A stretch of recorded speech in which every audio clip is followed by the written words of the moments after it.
कुछ और तस्वीरें जो बांग्लादेश से निकलकर सामने आई और अभी कुछ देर पहले तक भी आप उन तस्वीरों को देख रहे थे। वो तस्वीरें हम आपको यहां पर दिखा रहे हैं कि किस तरह के हालात जो हैं वो वहां पर पैदा हो जाते हैं। ये वो तस्वीरें मैं आपको दिखा रही हूँ। ये देखिए, जो भी महंगे सामान थे पीएम हाउस के भीतर, पीएम आवास के भीतर, वो सब ले जा रहे हैं। लूट मची हुई है। जिसके हाथ में जो बल पड़ रहा है, जिसको जो पसंद आ रहा है, उनको लग रहा है कि बस यहाँ पर एक प्रदर्शनी सी लगी हुई है, जिसको जो पसंद आ रहा है और सब फ्री का माल है। सब जिसके हाथ में जो आ रहा है, ये देखिए बर्तन भांडे सब उठाकर ले जा रहे हैं। लूट मच गई है। ये प्रधानमंत्री का घर है। आप देखिए किस तरह की स्थिति अब बांग्लादेश में हो गई है। लेकिन ये तब है जब सेना ने सब चीजें अपनी कंट्रोल में ले ली है। उसके बाद इस तरह की चीजें, इस तरह की तस्वीरें जो हैं वो सामने निकलकर आती है। क्या खुली छूट दे दी गई है? क्या इसको देखें, यहाँ पर कैसे घुस जाते हैं अंदर इतनी संख्या में और फिर वहां पर लूटपाट मच जाती है। बर्तन भांडे, गिफ्ट, जो भी महंगे महंगे सामान वहां पर शो पीसेस हो या जिसको जो समझ आ रहा है कि ये उसके मतलब का है, फोन हो, कपड़े लगते हो, सब उठाकर प्रधानमंत्री के घर से पीएम आवास में ये लूट मची हुई है।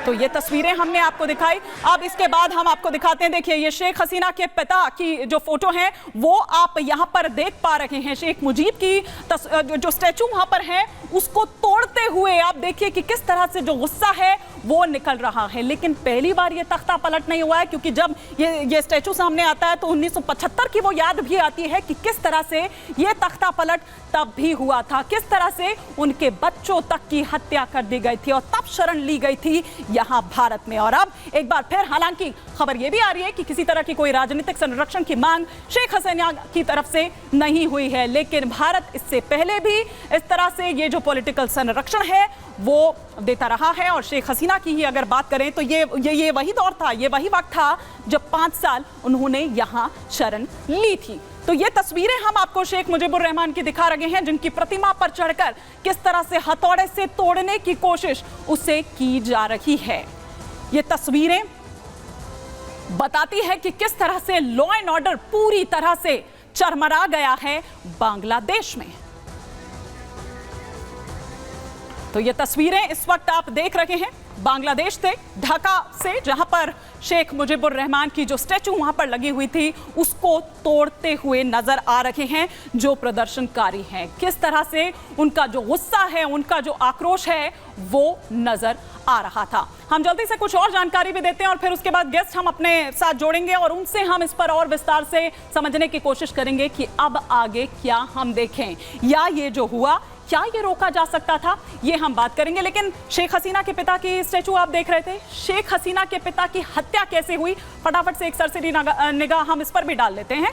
1971 में बांग्लादेश को आजादी मिली। शेख मुजीबुर रहमान प्रधानमंत्री बने थे। सेना की एक टुकड़ी ने हालांकि विद्रोह कर दिया था। भारत ने रहमान के लिए हेलीकॉप्टर भेजा। भारत का हेलीकॉप्टर ढाका में लैंड कर गया। रहमान ने हेलीकॉप्टर में बैठने से इनकार कर दिया। शेख मुजीबुर रहमान ये बोले कि ये मेरे लोग हैं, ये लोग हमें नुकसान नहीं पहुंचाएंगे। भारत का हेलीकॉप्टर वापस लौट आता है। विद्रोहियों ने शेख मुजीबुर रहमान की हत्या कर दी। उनके परिवार के 18 लोगों की हत्या हुई थी। 15 अगस्त 1975 के दिन की ये घटना है। देखिए, पहली बार में वो अंतरिम सरकार में वो उस वक्त आए थे। फिर उसके बाद जब वो आए 1973 में, तो पूरी तरह से प्रचंड बहुमत के साथ आप ये कहिए कि वो चुनकर आते हैं। लेकिन फिर उसके बाद 1975 में दरअसल ये जो पूरा तख्ता पलट है वो होता है। तो ये हमने आपको बताया कि शेख हसीना के पिता की दरअसल कैसे हत्या हुई, क्या उस वक्त हालात बने थे और आखिर क्यों ये हत्या हुई। और ये तस्वीरें देखिए, आइए हम आपको दिखाते हैं। ढाका से जो तस्वीरें सामने निकल कर आई, ये उस वक्त की तस्वीरें हैं जब वो अपना इस्तीफा वहां पर लिख रही थी, उसमें साइन वो कर रही थी। ये तस्वीरें इस वक्त हम दिखा रहे हैं और फिर उसके ठीक बाद वो तस्वीरें आप देखते हैं जो चॉपर से उड़ान भरते हुए, वो मिलिट्री चॉपर जिससे उड़ान भरते हुए वो नजर आती हैं अपनी बहन रेहाना के साथ। तो ये तस्वीरें इस वक्त हम आपको दिखा रहे हैं। इस पर हम और विस्तार से बातचीत भी करेंगे। फटाफट से कर्नल शैलेंद्र को भी अगर जोड़ लिया जाए, वो स्टूडियो आ चुके हैं पहले ही, और इस्तीफा देने वाली ये तस्वीर हम लगातार दिखा रहे हैं। लेकिन उसके बाद किस तरह की तस्वीरें सामने निकल कर आई, लूट खसोट से लेकर सेना अध्यक्ष का वो बयान, वो ऐलान जो उन्होंने किया, बांग्लादेश में जो अभी मौजूदा हालात यहां पर बने हुए हैं, जाहिर तौर पर भारत की निगाह इस पर बनी हुई है, क्योंकि अभी तक अगर हम देखें तो हमेशा शेख हसीना ने यह चाहा कि भारत के साथ उनके जो संबंध हैं वो अच्छे से रहें, अच्छे से चलें। लेकिन अब जो ये चेंजेस होते हैं, साथ ही साथ वो भारत के चिकन नेक की अगर हम बात करें, ये तमाम ऐसे सवाल हैं जो अब यहां पर खड़े हैं। ये तस्वीरें देखिए, किस तरह का हुजूम, किस तरह का सैलाब इस वक्त ढाका की सड़कों पर नजर आ रहा है। लॉ एंड ऑर्डर अभी एक बड़ा चैलेंज है। ये सुनिए जरा, ये पीएम आवास के भीतर की तस्वीरें।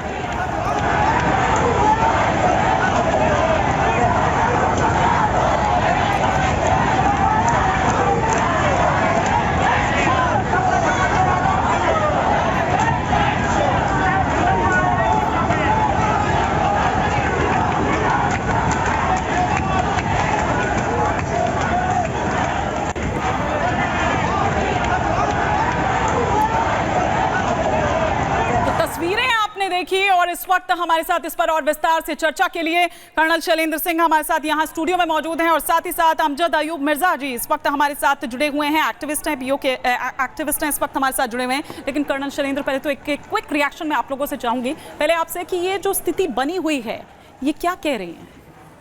और जय हिंद, ये सीधे सीधे आपको बता रही है कि ये स्टूडेंट प्रोटेस्ट नहीं है, ऑर्गेनाइज प्रोटेस्ट है।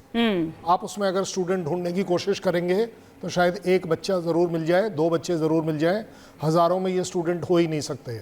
ये वेल ऑर्केस्ट्रेटेड प्लान है जो आप देखेंगे कि उनकी हसीना की जब से इलेक्शन से आगे की जो जर्नी है, इस चौथे इलेक्शन में वो उनका जीतना अपने आप में, और तब से लेकर अब तक के बीच में जो डेवलपमेंट्स हैं, अगर आप उनको सिलसिलेवार एनालाइज करें तो आप क्लैरिटी से कह पाएंगे कि ये अपने आप में प्रोटेस्ट नहीं है। I think Hasina should have realised it. उन्होंने कहा भी था कि इसमें पाकिस्तान का हाथ है, हम इन्वेस्टिगेट कर रहे हैं, ये कर रहे हैं, वो कर रहे हैं। सबसे बड़ी बात देखिए, प्रोटेस्ट हुआ, चलिए प्रोटेस्ट करना सबका हक बनता है डेमोक्रेसी में। जैसे आप इलेक्शन लड़कर आई हैं, ऐसे लोगों का प्रोटेस्ट भी हो सकता है क्योंकि आपने एक रिजर्वेशन पॉलिसी डाली जिसका लोगों को पसंद नहीं आया, कोई बड़ी बात नहीं है। तब पुलिस कहाँ गई, तब आर्मी कहाँ गई, रोक नहीं पाए। चलिए कोई बात नहीं, आप बता रहे थे 1,70,75,000 आदमी एक प्रोटेस्ट को नहीं रोक पाए, वो भी एक ऑर्गेनाइज आर्मी की तरह। कोई बात नहीं, उससे और आगे बढ़ जाते हैं। उसके बाद क्या हुआ, ये प्रोटेस्ट कल और ज्यादा खराब हो गया। 93-94 लोग मारे गए। तब पुलिस कहाँ थी, तब आर्मी कहाँ थी? आप कहना ये चाहते हैं कि ये आर्मी ने होने दिया है, मेरा कहने का मतलब ये है। इसको मैं बोल रहा हूं ऑर्गेनाइज्ड। ऑपोजिशन पार्टी वहां है ही नहीं इस समय, क्योंकि दे लॉस्ट सो मिजरेबली। सबसे बड़ी बात यह है, उससे आगे आ जाइए, 45 मिनट क्यों दिए जा रहे हैं? एक आपको वो प्राइम मिनिस्टर की सिक्योरिटी आप नहीं कर पा रहे हैं, ऐसा उनकी आर्मी का कहना है, इसलिए आप 45 मिनट में छोड़ जाइए। आप उन्हें एड्रेस क्यों नहीं करने दे रहे 2 मिनट का? 46 मिनट या 47 हो जाएंगे तो बड़ी बात है, कोई बड़ी बात नहीं है। आप चाह ही ये रहे थे कि सिचुएशन एक ऐसे उबाल पर आए कि जहां सब कुछ अनकंट्रोलेबल दिखे और एक आपका मॉरल राइट बन जाए एज अ आर्मी, जो कि हमेशा रहता है। पाकिस्तान में भी यही देखते हैं कि आप अपनी एक सो कॉल्ड हुआ तो ऐसा ही ना, जिस तरह से सेना चीफ, वो चीफ आते हैं, आर्मी चीफ आते हैं और वो बोलते हैं, मतलब एक लोकतांत्रिक अगर देश है, एक चुनी हुई सरकार है, एक आर्मी चीफ वहां पर आकर कह रहे हैं कि अब हम सरकार बनाएंगे, अब हम देखेंगे, हम जाएंगे राष्ट्रपति के पास। ये अधिकार है, ये राइट है उनके पास। ये बिल्कुल पाकिस्तान जैसा दिखा। देखिए, पैरेलल तो क्लैरिटी के साथ है। हाँ। अगर आपने अपनी पॉलिटिकल गवर्नमेंट को बचाना था, खड़ा होना था, प्रोटेस्ट में उनके साथ खड़ा, आप बताइए, चलिए कोई बात नहीं, आपने उन्हें विदा कर दिया, उसके बाद लोग प्राइम मिनिस्टर हाउस में कैसे घुस गए? बिल्कुल। लूटपाट कैसे हो गई? बिल्कुल। कहीं ये सब हो नहीं रहा है, ये करवाया जा रहा है, होने दिया जा रहा है, जिससे कि सिचुएशन पब्लिक को दिखे, इंटरनेशनल मीडिया को दिखे कि देखिए हमारी मजबूरी थी एज अ आर्मी कि हमें इसमें आना पड़ा।